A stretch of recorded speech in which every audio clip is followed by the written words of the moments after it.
اس وقت مخاطب ہوں مسلمانوں سے. اگر غیر مسلموں سے خطاب ہوتا تو ان کو ہم کہتے ہیں اسلام میں داخل ہو جاؤ, مکمل کا لفظ استعمال نہ کرتے کیونکہ وہ تو مکمل باہر ہیں. لیکن ظاہر ہے جب مسلمانوں سے خطاب ہوگا تو ہم یوں کہیں گے کہ مکمل داخل ہو جاؤ. داخل تو پہلے سے ہوئے ہوئے ہیں. آج کل اسلام میں داخل کے بجائے نکالنے کا زیادہ ٹرینڈ چل پڑا ہے. ابن انشا ایک مزاحیہ گزرا ہے, اس نے اپنی کتاب میں لکھا کہ دائرے کی قسمیں, ہوتا ہے نا بچے جیومیٹری سیکھ رہے ہوتے ہیں, تو اس نے ان قسموں میں بتایا کہ ایک دائرہ اسلام کا دائرہ بھی ہے. اور اس میں کارٹون بنایا ہوا تھا ایک مولانا صاحب بیچ میں جو ڈنڈے سے لوگوں کو نکال رہے ہیں, اور بتایا کہ پہلے اس میں لوگوں کو داخل کیا جاتا تھا, آج کل اس سے لوگوں کو نکالا جا رہا ہے. کہتے ہیں یہ دائرہ اسلام سے خارج, یہ دائرہ اسلام سے خارج. بیان میں بیچ بیچ میں جو چیزیں یاد آتی ہیں تو میں جمعہ اور اتوار کے بیان میں کوشش کرتا ہوں ان کو بھی چلاؤں, کیونکہ واضح و نصیحت کی مجلس ہے, جو چیز بھی آ جائے پارسل کر دینی چاہیے, جو بھی خیر کی بات, چاہے وہ موضوع سے ہٹ کے بھی کیوں نہ ہو, اس سے کوئی فرق نہیں پڑتا. یہ جو میں مسلمان کا لفظ استعمال کرتا ہوں, بہت سے لوگوں کو اس پہ بھی اعتراض ہے کہ مسلم ہوتا ہے مسلمان تو نہیں ہوتا. قرآن و سنت میں ہمیں جو لفظ ملتا ہے وہ کیا ملتا ہے؟ مسلم. تو خوب سمجھ لیں, الفاظ کے بکھیڑوں میں پڑھنے کی ضرورت نہیں ہے. مسلم مسلمان, اردو میں مسلمان مسلم ہی کو کہتے ہیں. شاید یہ اس طرح سے وجود میں آیا ہے کہ فارسی میں مسلم مسلمان, جیسے طالب سے طالبان, جمع کا صیغہ جو ہے نا, طالب ایک طالب علم کو کہتے ہیں طالبان, بہت سارے طالب, تشنگان علم کہتے ہیں نا, جمع کا صیغہ ہے یہ فارسی میں. تو اردو میں فارسی بہت ہے, تو مسلم سے شاید مسلمان ہوگا, بہت سے مسلم یعنی مسلمس کو کہا جاتا ہوگا, تو پھر بن گیا مسلمان. تو اس میں کوئی کچھ ٹینشن لینے کا نہیں ہے. جیسے لفظ اللہ کو خدا کہتے ہیں نا, اسے کوئی ٹینشن کی بات نہیں ہے, کوئی اتنا بڑا مسئلہ نہیں ہے. اللہ کو اللہ بھی کہہ سکتے ہیں, خدا بھی کہہ سکتے ہیں, فارسی میں ہے خدا, گاڈ بھی کہہ سکتے ہیں انگلش میں. عمل میں مسلمان بالکل زیرو ہوتا جا رہا ہے, الفاظوں کے بکھیڑوں میں پڑا ہوا ہے. تو بار بار میں بات کہتا ہوں, فرقہ واریت ناموں کو دیکھ کے کہا جاتا ہے مختلف فرقے, ناموں کو ختم کرو, تو ناموں کو ختم کرنے میں ایک نیا فرقہ بنا لیتے ہیں. تو کسی بھی کوئی بھی چیز کی پہچان کچھ بھی بن جاتی ہے. لوگ اپنی آسانی کے لیے نا, زبان جو ہے نا, زبان لینگویج جسے کہتے ہیں ہم, یہ بالکل نیچرل وے میں وجود میں آتی ہے. اس میں آپ اگر کاٹ چھانٹ شروع کر دیں گے تو بہت بڑی مشکل ہو جائے گی. لوگ جب جس چیز کو جو نام دے دیں تو مان لینا چاہیے اس کو. اب یہ جو میں بار بار بتاتا ہوں, میرا ٹاپک نہیں ہے, 2 منٹ میں بس اس کو سمیٹ کے آگے چلتے ہیں, کہ یہ جو دیوبندی, بریلوی, اہل حدیث اور فلانا, ڈمکانا, حنفی, شافی, یہ لوگوں کے دیے ہوئے نام ہیں. یہ غیر مسلم کے مقابلے میں نہیں ہے, یہ مسلمانوں کے آپس کے مقابلے میں ہے. اب جب ایک چیز ہوگی تو اس کو نام تو دیا جائے گا نا. مسلم کے مقابلے میں چاہے دیوبندی ہو, بریلوی ہو, شیعہ ہو, اہل حدیث ہو, جو بھی ہو, غیر مسلم کے مقابلے میں ہم سب کیا ہیں؟ مسلم ہیں. لیکن جب مسلمانوں میں مختلف مکتبہ فکر وجود میں آ گئے تو وہ ایک دوسرے سے فرق کیسے کریں گے؟ مسلم غیر مسلم سے کریں گے. اگر مسلم غیر مسلم سے کریں گے اس کا مطلب آپ دوسرے کو غیر مسلم مان رہے ہو. تو جب مختلف مکاتب فکر وجود میں آ گئے تو ان کا ایک دوسرے سے فرق کرنے کے لیے اسلام کے علاوہ کوئی اور نام دینا پڑے گا.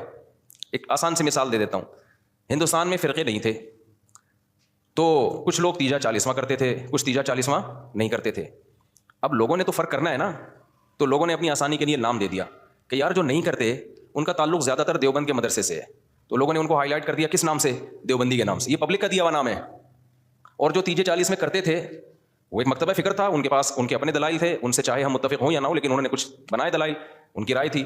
تو جب وہ لوگ بڑی تعداد میں آ گئے اور وہ ربیع الاول میں یہ سب کچھ کرنے لگے جو وہ کرتے ہیں, تو ایک مکتبہ فکر تھا, تو لوگوں نے اس کا نام کیا کر دیا؟ کیونکہ ان کا تعلق زیادہ تر بریلی سے تھا تو لوگوں نے خود کیا کہنا شروع کر دیا؟ بھائی یہ بریلوی ہے. اب اگر آپ کہیں ہم سب مسلم ہیں تو اس کا مطلب یہ ہوا کہ جو تیجے 40 میں نہیں کر رہے وہ بریلویوں سے فرق کے لیے لوگ ان کو نام دیں مسلم. اس کا مطلب خود بخود مان لیا کہ جو تیجے کر رہے ہیں وہ غیر مسلم ہیں. اس سے فرقہ واریت کم ہوگی یا بڑھے گی؟ وہ کہے گا یار ہمیں تم نے غیر مسلم بنا دیا. تو مسلمانوں کے آپس میں جب ڈفرینس ہوگا نا تو اس میں فرق کے لیے یہی نام دیے جائیں گے. اب جو لوگ کہتے ہیں میں نہ دیوبندی, نہ بریلوی, نہ اہل حدیث, نہ فلانا, نہ ڈمکانا, تو ہم ان سے کہتے ہیں پھر آپ کا نظریہ کیا ہے, آپ کی سوچ کیا ہے؟ تو جو آپ کی سوچ ہے تو وہ سوچ کے لوگ تو پہلے سے پائے جاتے ہیں, تو وہی تو ہو گیا. نام آپ نے وہ نہیں رکھا لیکن وہ سوچ آپ کی پائی جاتی ہے. اور جب آپ اپنے آپ کو کہیں گے مسلم مسلم مسلم, تو غیر مسلم سے فرق کے لیے تو مسلم کہا جائے گا, لیکن آپس میں فرق کے لیے اگر مسلم کہہ رہے ہیں اٹ مینس دوسرا کیا ہے, آپ اس کو غیر مسلم مان رہے ہیں. اور آسان کر دیتا ہوں پھر یہ چلتا ہوں آگے. یہ بہت زیادہ فرقے آج کل یہ لفظ بہت زیادہ چلایا جا رہا ہے. اس کے نام پہ فرقے کم نہیں ہو رہے, بنائے جا رہے ہیں. فیکٹریاں لگا دی ہیں فرقے بنانے کی. اب بہت سے لوگ کہتے ہیں ہمارا کوئی فرقہ نہیں ہے, حالانکہ اسلام میں سب سے پہلے 2 بڑے فرقے وجود میں آئے ہیں. یہ تو بعد کے ہیں نا, کسی نے بریلویت کا نام دے دیا, نام بعد میں آئے ہیں. یہ جو سوچ تھی وہ تو بہت سو کی ہمیشہ سے رہی ہے. جو نظریے تھے سب سے پہلے جو وجود میں آئے, جو آج تک قائم ہیں, ان کی بات کر رہا ہوں, وہ شیعہ اور سنی وجود میں آئے ہیں. شیعہ حضرات کا جو بیسک دعویٰ ہے پنج تن پاک, اہل بیت کو, اور حضرت علی کو دیگر اصحاب رسول پہ فضیلت دینا، ان کے اپنے اصول ہیں، وہ ان اصولوں پر عمل پیرا ہیں. وہ 2 نمازیں ہمیشہ اکٹھی پڑھتے ہیں، وہ 3 طلاق کو ایک بھی نہیں مانتے، کچھ ایک مانتے ہیں کچھ ایک بھی نہیں مانتے. حضرت عمر رضی اللہ تعالیٰ عنہ کے فیصلوں کو بالکل لفٹ نہیں کراتے، تبھی وہ متع کو بھی جائز سمجھتے ہیں. ان میں بڑے فرق تھے ان کے اندر اور سنیوں کے اندر. ان کا عقیدہ بھائی 11 امام ہے 12 امام ہے، وہ امام کو بھی بہت زیادہ امام کو درجہ دیتے ہیں وہ. تو جو یہ عقیدوں کے حامل نہیں تھے، جن کا یہ عقیدہ تھا نہیں بھائی قرآن حدیث اور صحابہ خلفائے راشدین کو بھی ویلیو دینی ہے، تمام صحابہ کو ماننا ہے، ہر نماز اپنے ٹائم پہ پڑھنی ہے. سفر میں تو اختلاف ہے اہل سنت والجماعت میں آپس میں، لیکن جب حضر میں ہوں گے تو ہر نماز اپنے ٹائم پہ ہوگی. متع حلال نہیں ہے، 3 طلاقیں 3 ہوتی ہیں. تو جن کا یہ کانسیپٹ تھا ان کو کیا کہا جانے لگا؟ اہل سنت والجماعت. حالانکہ آپ کہتے نہیں جی ہم فرقوں میں نہیں پڑھیں گے، یہ مسلم ہیں، اس کا مطلب آپ نے ان کو کیا مان لیا؟ غیر مسلم. اگلا قبول کر لیتا ہے اس نعرے کو؟ وہ کہتا ہے بھائی ہم وہ تو کہہ رہے ہیں ہم تو مسلم ہیں، وہ تھوڑی آپ اس کو 100 دفعہ غیر مسلم کہیں، اگلا ایکسیپٹ کرنے کے لیے تیار نہیں ہے. تو علماء نے کیا کیا بھائی ٹینشن سے بچنے کے لیے کہ بھائی 2 مکاتب فکر ہیں، ایک کو اہل سنت والجماعت کہا جاتا ہے اور ایک کو شیعہ کہا جاتا ہے. پھر اہل سنت والجماعت کو شارٹ فارم میں سنی کہا جانے لگا. میں نے کہا نا زبان جو ہے وہ پرواہ نہیں کرتی ہے، زبان آٹومیٹیکلی وجود میں آتی ہے. لوگ جس چیز میں آسانی دیکھتے ہیں اس کو خود وضع کرتے ہیں.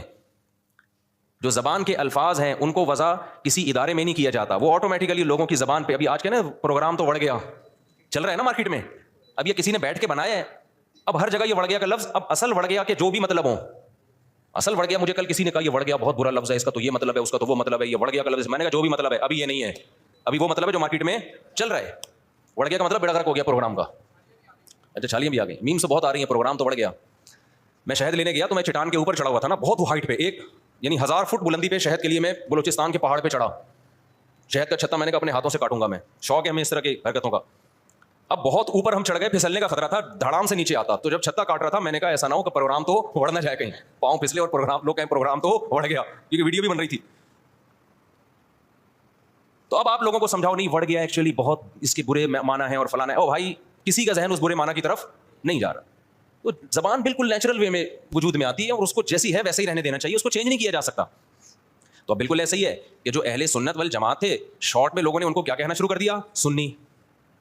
اب آپ یہ کہیں میرا کوئی فرقہ نہیں ہے، میں کسی فرقے کو نہیں مانتا، میں صرف مسلمان ہوں. تو لوگ آپ سے پوچھیں گے کہ بھائی آپ شیعہ ہو یا سنی ہو؟ وہ کہ میں شیعہ سنی کو نہیں مانتا، میں مسلم ہوں. میں کیا ہوں؟ خالص مسلم. تو اگلا پوچھے گا نا کہ آپ کے عقیدے کیا ہیں؟ آپ حضرت علی کو دیگر صحابہ پہ فضیلت دیتے ہو، آپ متع کو جائز سمجھتے ہو؟ وہ کہیں نہیں. اسے کہا جائے آپ ہر وقت 2 نمازیں اکٹھے کرنے کے قائل ہو، ظہر ہمیشہ جیسے شیعہ لوگ پڑھتے ہیں؟ وہ کہے گا نہیں. تو اسی کو تو سنی کہا جاتا ہے جو یہ کام نہیں کرتے. آپ سب صحابہ کو مانتے ہو؟ ہاں جی مانتا ہوں. تو یہی تو سنی ہے، انہیں کو تو سنی کہتے ہیں. کہ نہیں میں سنی نہیں، میں مسلم ہوں. تو بھائی جو عقیدے آپ کے ہیں ان شارٹ اس کو سنی کہا جاتا ہے. اس میں کیا تکلف ہے منہ سے پھوڑ دو کہ میں سنی ہوں؟ مان رہے ہو انہی عقیدوں کو، تو اسی کے تو لوگوں نے آسانی کے لیے ان شارٹ کیا کہنا شروع کر دیا؟ سنی کہنا شروع کر دیا. اب آپ اس لیے نہیں کہہ رہے اپنے آپ کو سنی کہ میں فرقے کی چھاپ نہیں لگانا چاہتا. بھائی چھاپ لگانا چاہو یا نہیں چاہو، پبلک جو ان عقیدوں کا حامل ہوتا ہے پبلک اس کو سنی ہی سمجھتی ہے. تو آپ بول دو میں سنی ہوں، کچھ نہیں ہوتا اس سے، کوئی قیامت نہیں آ جائے گی. ایسے موقع پہ بلا وجہ نہیں چیختے پھرو کہ میں سنی ہوں، میں فلانا ہوں، میں ڈمکانا ہوں، میں یوں ہوں. جب ضرورت پڑے تو کہا جا رہا ہے نا، بلا وجہ تھوڑی ہائی لائٹ کیا جا رہا ہے. اور آسان مثال بر صغیر میں جب احمد رضا خان بریلوی آئے اور انہوں نے وہ بہت زیادہ اس کا پرچار کیا، خاص جو ان کے مخصوص عقائد تھے وہ صحیح تھے غلط تھے اس کو بحث میں تو میں جا ہی نہیں رہا. اس کے بعد ایک خاص مکتبہ فکر وجود میں آیا کہ بھائی ربیع الاول کو عید کا دن کہنا ہے اور تیجا کرنا ہے، 40واں کرنا ہے، جو بھی کر رہے ہیں وہ ایکٹیویٹیز. اب کیا ہوا کہ جب یہ ایکٹیویٹیز بڑھی ہیں تو لوگوں نے کہا یہ والے جو لوگ ہیں نا، کچھ لوگ یہ چیزوں کو مانتے ہیں اور کچھ لوگ ان چیزوں کو بولو نہیں مانتے. تو لوگوں نے جو نہیں مانتے تھے ان کو دیوبندی کہنا شروع کر دیا. جیسے ہم لوگ نہیں مانتے، ہمارے اکابر بھی نہیں مانتے تھے. تو لوگوں نے کہا کہ یار یہ جو مکتبہ فکر ہے نا، ان کا تعلق زیادہ تانے بانے ان کے دیوبند مدرسے سے جا کے ملتے ہیں. تو چاہے اب تانے بانے دیوبند سے ملیں یا نہ ملیں، بر صغیر میں صرف دیوبند کا مدرسہ تھوڑی تھا، لاکھوں ہزاروں مدرسے تھے. چاہے جس مدرسے سے بھی فارغ ہو، چاہے وہ دیوبند کا نہ بھی ہو، پبلک نے اس کو کیا کہنا ہے؟ دیوبندی. کیونکہ پبلک آسانی دیکھ رہی ہے نا، آسانی دیکھ رہی ہے، اس کی ڈیپ میں نہیں جاتی، زبان میں نہیں اتنی ڈیپ میں جایا جاتا. لوگ کہتے ہیں یار ان شارٹ بتاؤ کیا ہو تم. اور جو لوگ یہ کام کر رہے تھے ان کو پبلک نے کیا کہنا شروع کر دیا؟ بھائی بریلوی کہنا شروع کر دیا. اب آپ کے ہاں کوئی بندہ رشتہ لے کر آیا اپنی بیٹی، آپ کی بیٹی کے لیے بیٹھا ہوا ہے سامنے، چائے رکھ دیا آپ نے، ڈبو کے بھی نہیں کھا رہا، اس کو پتا ہے رشتہ ٹوٹنے کا خطرہ ہوتا ہے، ایٹیٹیوڈ کے خلاف ہے یہ ڈبو کے کھانا نا، تمیز سے بیٹھا ہوا ہے. آپ لوگ کیا تھے کہ آپ تیجا بھی کرتے ہیں، 40واں بھی کرتے ہیں، عرس بھی مناتے ہیں، قوالیوں میں بھی جاتے ہیں. آپ کا ایک یہ سوچ ہے آپ کو رشتہ اسی قسم کا چاہیے. میں سمجھا پا رہا ہوں؟ ادھر توجہ میری طرف. آپ کو رشتہ چاہیے اسی مزاج کا. تو آپ لڑکے سے ان شارٹ کیا پوچھو گے کہ آپ مسلم ہو یا غیر مسلم؟ یہ پوچھو گے؟ اگر آپ نے پوچھ لیا کہ بیٹا آپ ہمارا کوئی فرقہ ورقہ نہیں ہے, ہم دیکھنا چاہتے ہیں آپ کی سوچ کیا ہے, ہم صرف مسلم ہیں, تو بیٹا آپ مسلم ہو یا غیر مسلم؟ وہ کیا کہے گا؟ میں کوئی ہندو عیسائی چمار لگ رہا ہوں آپ کو؟ وہ شرم نہیں آتی آپ کس طرح کے سوال پوچھ رہے ہیں مجھ سے؟ بولو نا کیا ہو گیا؟ یہی کہے گا نا وہ جواب میں کہ دیکھو بیٹا ہم فرقوں کو تو مانتے نہیں, ہم تو یہ مانتے نہیں دیوبندی, بریلوی, اہل حدیث اور شیعہ سنی, بیٹا یہ سب چیزیں یہ تو منجن ہے, منجن. یہ کیا ہے؟ یہ فرقوں کے منجن ہے. بیٹا ہم سمپل مسلمان ہیں, آپ بتاؤ کیا ہو, آپ مسلمان ہو یا نہیں؟ اگلا کہے گا انکل ختنے دکھا دوں کیا میں آپ کو؟ میں مسلمان ہوں تو مسلمان گھرانے میں آیا ہوں نا. کس طرح کی باتیں کر رہے ہیں آپ بھی مسلمان ہیں, ہم بھی مسلمان ہیں. تو اب آپ یہ بتائیں کہ مسلمانوں میں آپ کا مکتب فکر کیا ہے, کس سوچ کے حامل ہیں آپ کی سوچ کیا ہے, آپ کے اصول اور ضابطے کیا ہیں؟ آپ تیجے 40 میں کرتے ہیں, کہا ہاں بیٹا. آپ عرس پہ جاتے ہیں, ہاں بیٹا. آپ نبی کو حاضر ناظر سمجھتے ہیں, ہاں بیٹا. اچھا تو آپ بول دینا منہ سے ان شارٹ کے ہم بریلوی ہیں, گھنٹہ میرا پی گئے آپ بیٹھ کے. اور لڑکی والے بھی لڑکے سے یہ پوچھیں گے کہ بیٹا ان شارٹ آپ بتاؤ. اچھا لڑکا الٹے سوال پوچھ رہا ہے, آپ مسلم ہیں؟ میں صرف مسلم ہوں, آپ بتائیں مسلم ہیں؟ وہ دیں گے رشتہ؟ بولے پتہ نہیں کس قسم کا آدمی, ہم ہندو لگ رہے ہیں ہم تجھے شکل سے کیا؟ تو وہ بھی ان شارٹ پوچھیں گے بیٹا آپ دو بڑے مکتب فکر بر صغیر میں چل رہے ہیں, کچھ تیجے 40 میں کو مانتے ہیں, کچھ تیجے 40 میں کو نہیں مانتے. تو جو نہیں مانتے ان کو دیوبندی کہا جاتا ہے. لوگوں نے اپنی آسانی کے لیے نام دیا اور سوسائٹی نے اس کو ایکسیپٹ کر لیا اس نام کو, اور جو کرتے ہیں ان کو بریلوی کہا جاتا ہے. تو ان شارٹ آپ بتا دو کہ آپ دیوبندی ہو یا بریلوی ہو. وہ اگر کہتے ہیں میں بریلوی, چل بھائی ٹھیک, رشتہ ڈن ڈنا ڈن. اگر وہ کہتے کہ میں دیوبندی ہوں تو بھائی پتلی گلی سے نکلو. سمجھ رہے ہو ناموں کی بات کر رہا ہوں میں. ہاں بلا وجہ اپنا نام ہائی لائٹ کرنا. اچھا ایک اور اس میں ہم اہل حدیث کو بھی اس میں لے لیتے ہیں. اہل حدیث کیا ہے؟ جب شیعہ سنی دو فرقے بڑے وجود میں آئے, جن کا ابھی تک فرقے تو بہت سارے بنے تھے, بہت سارے تو ختم ہی ہو گئے, کیونکہ جو باطل چیزیں زیادہ پنپتی نہیں ہیں, اور پنپتی بھی ہے تو ایک جگہ قائم نہیں رہتی. آپ اگر 1200 سال پہلے کے شیعہ کو دیکھ لیں تو الگ تھے, 200 سال بعد والے الگ, آج الگ.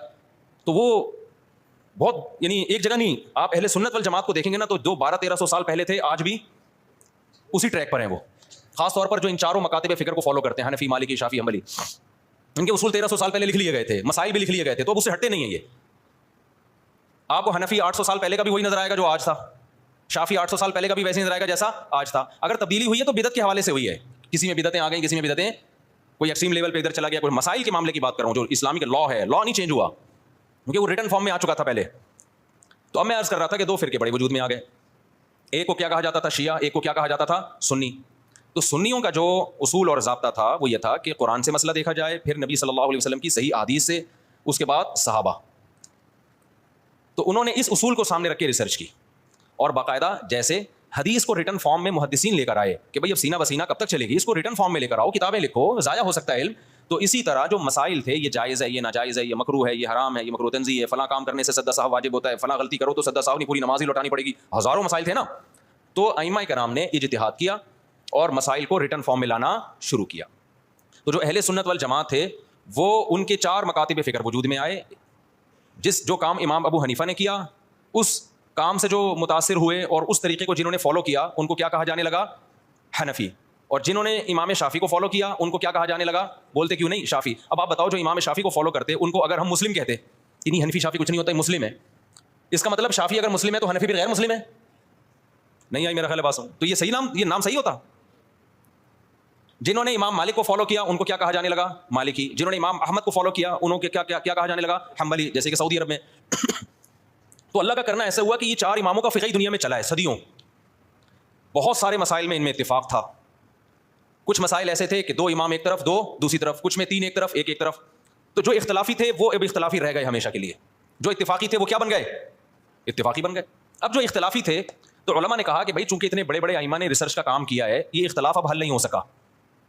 جیسے رفع الیدین کا مسئلہ اختلافی بن گیا, امام کے پیچھے آمین زور سے کہنی ہے آہستہ کہنی ہے, یہ کیا بن گیا؟ اختلافی. ہاتھ یہاں باندھنے, یہاں باندھنے, یہ ذہن میں رکھے سینے پہ ہاتھ باندھنا کسی مجتہد سے منقول نہیں ہے, بلکہ سعودی عرب کے ایک عالم کا بھی کلپ بھی آیا, انہوں نے کہا یہ مکروہ عمل ہے سینے پہ ہاتھ باندھنا, کیونکہ اس بارے میں صحیح حدیث موجود نہیں ہے. تو اگر میں کہتا نا ہندوستان کے کسی عالم کا, تو پھر لوگ کہتے ہیں نہیں یہ تو مانتے نہیں حدیثوں کو, حالانکہ غلط بات ہے, کیوں نہیں مانتے بھائی.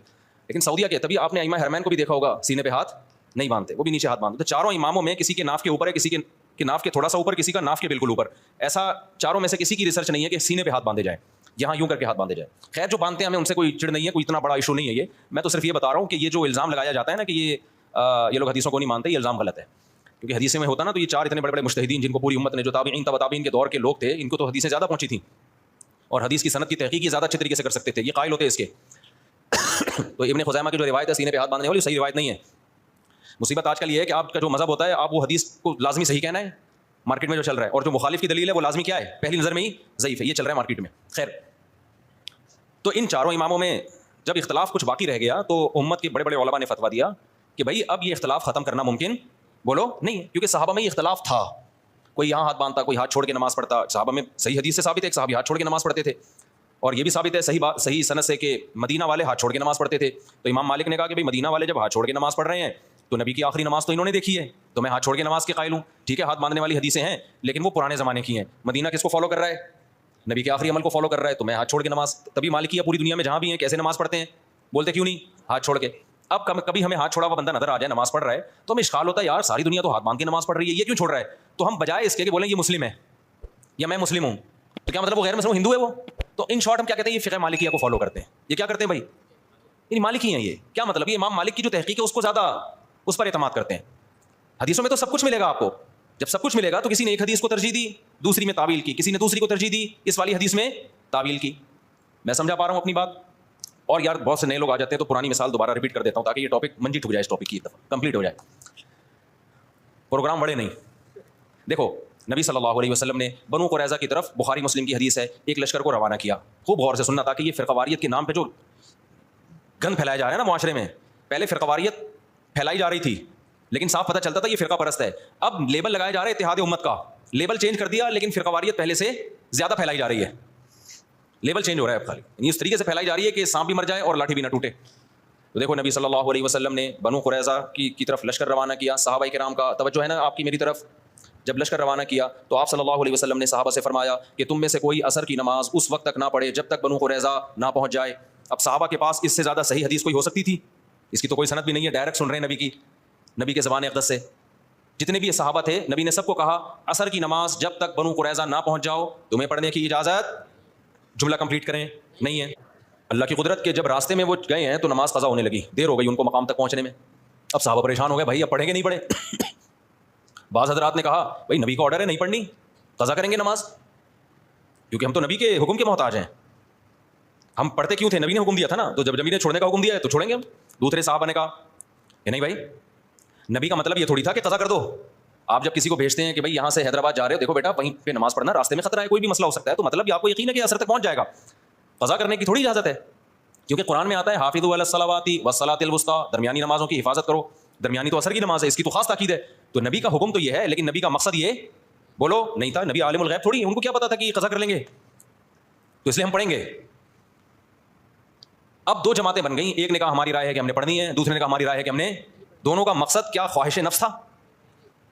اب اگر وہ دونوں پھٹا شروع کر دیتے وہاں پہ کہ تو حدیث کا منکر ہے, معاذ اللہ نقل کفر منجن بیچ رہے ہو تم لوگ, ہمارے پاس صحیح حدیث ہے, نبی نے کہا ہے کہ نہیں پڑھنی, بس ہم نہیں پڑھیں گے. اور جو نہیں پڑھے گا ہمارے ساتھ, جو پڑھے گا وہ دائرہ اسلام سے خارج ہے, وہ حدیث کا منکر ہے, وہ گمراہ ہے, وہ جہنمی فرقوں میں ہے. اس سے فرقواریت کم ہوتی ہے بڑھتی؟ بولتے کیوں نہیں, لڑائی پیدا ہوتی, پھڈا پیدا ہوتا. جن کا خیال تھا نہیں پڑھنی انہوں نے کہا بھائی ہمیں یہ سمجھ میں آ رہا ہے, اب نبی موجود تو ہے نہیں کہ ہم ان سے پوچھیں یا رسول اللہ آپ کا مطلب کیا تھا. رابطہ بھی نہیں ہے, کوئی فون بھی نہیں تھا اس زمانے میں.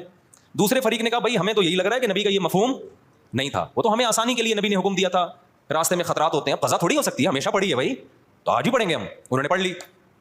اب انہوں نے نہیں پڑھنے والوں کو یہ نہیں کہا کہ تم تو مطلب ہی نہیں سمجھتے حدیثوں کا, تمہارے مطلب کھوپڑی میں سینس. آج کل فروعی مسائل میں اسی طرح چیلنج کیا جاتا ہے نا, جب فروعی مسائل میں اختلاف کو ذکر کیا جاتا ہے تو مذہبی اسکالر کا ایٹیٹیوڈ یہی ہوتا ہے, بدتمیزی والا. تو صحابہ میں سے جن کا خیال تھا پڑھنی چاہیے پڑھ لی, جن کا خیال تھا نہیں پڑھنی چاہیے نہیں پڑھی. دو مکتب فکر وجود میں آ گئے کہ نہیں آ گئے اس لحاظ سے وقتی طور پہ. اچھا دونوں نے ایک دوسرے کے پیچھے نمازیں بھی نہیں پڑھی, یہ بھی ذہن میں رکھیں. جب وہ پڑھ رہے تھے تو انہوں نے ان کی اقتدا نہیں کی ہے, ان کا خیال تھا یہ غلطی پر ہے. جب ایک جماعت نماز پڑھ رہی تھی تو دوسرے نے یہ ان کے پیچھے نماز نہیں پڑھی, کیونکہ ان کا خیال یہ تھا بھائی نبی کا مقصد, نبی نے حکم دیا نہیں پڑھنی ہے, تم کیسے پڑھ لیں. تو وہاں کسی نے فتویٰ نہیں لگایا کہ یہ دونوں ایک دوسرے کے پیچھے نماز ہی نہیں پڑھتے, یہ تو ویسے ہی کیا ہیں, گمراہ ہیں. بھائی کیسے پڑھے, ان کی رائے یہ ہے کہ یہ ٹھیک نہیں کر رہے, اس لیے نہیں پڑھی انہوں نے نماز. تو میری اگر رائے یہ ہے کہ یہ والا مکتبہ فکر سنت کے مطابق نماز نہیں پڑھتا, یا ایسے نماز پڑھتا ہے کہ میری رائے کے مطابق وہ شرائطی نماز کی پوری نہیں ہوتی, تو میں نہیں پڑھوں گا. مجھے کیوں پوائنٹ پہ مجبور کرنے کے پڑھو اس کے پیچھے آپ فرقواریت کو ختم کرنے کے لیے. اس سے فرقواریت تھوڑی ختم ہوگی. فرقواریت کیسے ختم ہوگی, جو صحابہ کا ایٹیٹیوڈ تھا, جس نے پڑھنی ہے پڑھ لے, نہیں پڑھنی ہے نہیں پڑھے. کسی نے گن رکھ کے دوسرے کو نہ پڑھوانے کی کوشش کی اور نہ چھڑوانے کی کوشش کی. میں سمجھا پا رہا ہوں؟ خدا کی قسم قدر کر لو ان باتوں کی، قدر کر لو ان باتوں کی. یہ جو آج کل نئے اسکالر جراثیم پیدا کر رہے ہیں نا، یہ بہت خطرناک جراثیم ہیں، ان سے تم گمراہ ہو جاؤ گے. پھر کیا ہوا؟ جب یہ فریق نبی کی خدمت میں پہنچا ہے واپس، نبی کو اطلاع دی گئی کہ ایک نے ایسا کیا، دوسرے نے ایسا کیا، نبی نے کسی کو ملامت بولو نہیں کی. یہاں سے فقہا کو ایک اصول مل گیا قیامت تک کے لیے، بھائی حدیث کی تشریح میں اگر اختلاف ہوگا تو وہ اختلاف برا نہیں ہے. میں سمجھا پا رہا ہوں اپنی بات؟ اگر حدیث کی تشریح میں اختلاف، دیکھو جن صحابہ نے نماز چھوڑی انہوں نے حدیث کے الفاظ لیے، ایسا ہی ہے نا. جنہوں نے نماز پڑھی کیا انہوں نے حدیث نہیں لی؟ انہوں نے لی. انہوں نے حدیث میں تعویل کی، انہوں نے کہا حدیث کا یہ مطلب نہیں ہے. کیوں نہیں ہے بھائی یہ مطلب؟ کیوں نہیں ہے؟ اس لیے کہ قرآن کہہ رہے ہیں اثر کی حفاظت کرنی ہے، تو قرآن کا بھی تو حکم ہے نا، اس کو بھی تو فالو کرنا ہے. اب اگر کوئی ہمارے سامنے حدیث کا ریفرنس پیش کرتا ہے اور ہمارے خلاف جاتا ہے، ہم کہتے ہیں حدیث کا یہ مطلب نہیں ہے، تو 2 فٹ توے پر اچھلنے شروع کر دیتا ہے وہ کہ دیکھو نبی کی حدیث آئی، بجائے سینے سے لگانے کے فوراً کہہ رہے ہیں حدیث کا یہ مطلب نہیں ہے. یعنی یہ بتائیں گے ہمیں کیا مطلب ہے. اور بھائی ہم جو مطلب دوسرا بتا رہے ہیں وہ اس لیے بتا رہے ہیں کہ اس کے مقابلے میں دیگر دلائل کو بھی تو دیکھو، قرآن کو بھی تو دیکھو، حدیث متواتر کو بھی تو دیکھو. اس لیے ابن قیم رحمہ اللہ تعالیٰ نے ان صحابہ کی رائے کو زیادہ ترجیح دی ہے جنہوں نے نماز پڑھی ہے. انہوں نے کہا انہوں نے کیا کیا ہے کہ حدیث کا ایسا مفہوم بیان کیا کہ وہ حدیث دیگر حدیثوں سے اور قرآن کی آیتوں سے میچ کر گئی ہے. وہ زیادہ ان کا مذہب ثواب سے سواد والا ثواب یعنی درستگی کے زیادہ قریب تھا. تو یہی امام حنیفہ کا اصول ہے کہ جب بھی کوئی حدیث آتی ہے چاہے صحیح حدیث ہو، وہ قرآن اور احادیث مشہورہ متواترہ پہ پیش کرتے ہیں. اگر اس کے موافق ہے تو ٹھیک ہے، نہیں ہے تو اس میں تعویل کر دیتے ہیں. تو یہ اس حدیث سے ہمیں زندگی بھر کے لیے ایک اصول پتہ چل گیا. بھائی قرآن و سنت میں اگر نیت اللہ رسول کی ماننی ہے، دائیں بائیں جانا مقصد نہیں ہے، اپنی خواہشات کی پیروی مقصود نہیں ہے، تو پھر اگر حدیث کی تشریح میں اختلاف ہوگا تو وہ اختلاف برا نہیں ہے. اور اس کی بیس پہ نہ انسان جہنم میں جاتا ہے، بلکہ اس کی بیس پہ ہوتا کیا ہے؟ نبی کا حکم صحیح حدیث موجود ہے، اذا اجتہد المجتہد، جب کوئی اجتہاد کرتا ہے، مجتہد عام آدمی نہیں، مجتہد اجتہاد کرتا ہے، فإن أخطأ فله أجر، غلطی کرے گا پھر بھی اجر ملے گا، وإن أصاب فله أجران، درست نتیجے تک پہنچے گا 2 اجر ملیں گے اس کو. ہم کہتے ہیں دونوں صحابہ میں سے ایک نے صحیح کیا دوسرے نے غلط کیا، لیکن جس نے غلط بھی کیا نیت ٹھیک تھی ان کو یہی سمجھ میں آیا تو غلط کے باوجود ان کو اجر ملا. اور جنہوں نے صحیح کیا تو ان کو کتنے اجر ملے؟ بولو 2 اجر ملے.